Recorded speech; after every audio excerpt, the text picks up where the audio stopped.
What it do, what it do, what it does? How y'all doing today? I hope you are excited for the story because we are going to hop right in. Today we gonna be talking about a gentleman by the name of King Ahab. Rhymes with rehab. King Ahab did not obey God or worship him. What a bum! King Ahab worshipped a false god named Baal. And no, not the thing your parents have to pay after you take their car out joyriding for a night.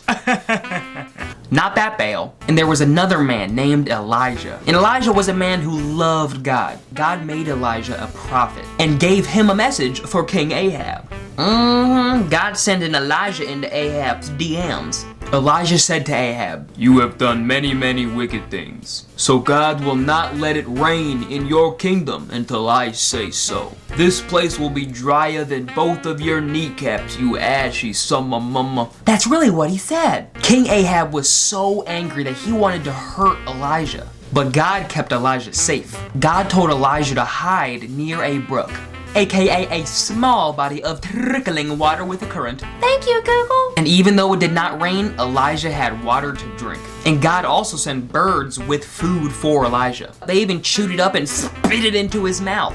Service with a smile. After 3 years without rain, God sent Elijah back to King Ahab. Elijah said, "You have sinned by worshiping the false god Baal instead of worshiping the one true God. Tell all the people and the prophets of Baal to meet me on Mount Carmel." Aw, they named a mount after me. "'Cause I'm a caramel fella." And while everyone was together, Elijah said, "How long will you worship Baal instead of God? Today you will find out who is the one true God. You should follow him." Elijah told all the false prophets, whoa, false prophets. Sorry, my tongue was playing hopscotch. Elijah told all the false prophets to build an altar and to put an offering on it. And Elijah also built an altar and put an offering on it. Elijah said, "You can call to your god Baal, and I will call on the name of the Lord, the one who answers by sending fire to burn up the offerings. That is the true God." And the false prophets did what Elijah told them to. They called on Baal all morning, but no fire came to the offering. Elijah said, "Shout louder! Maybe Baal can't hear you." The false prophets called on Baal until it was nearly dark. But Baal didn't answer. No fire came down, 'cause he wasn't real. Elijah said to the people, "Come with me."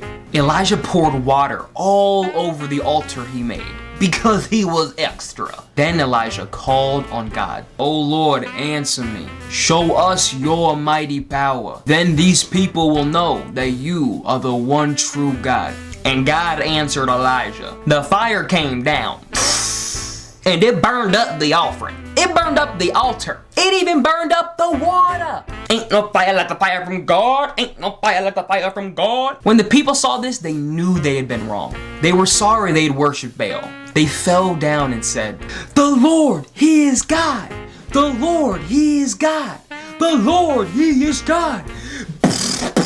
Well, I hope you enjoyed the story today, and I pray that you Understood the message? The message of the story being that God is the only true living God.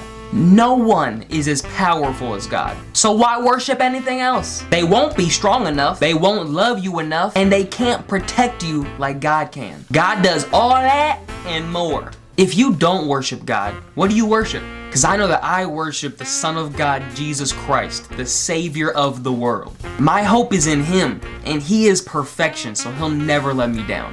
See you guys next week. I love ya. Deuces!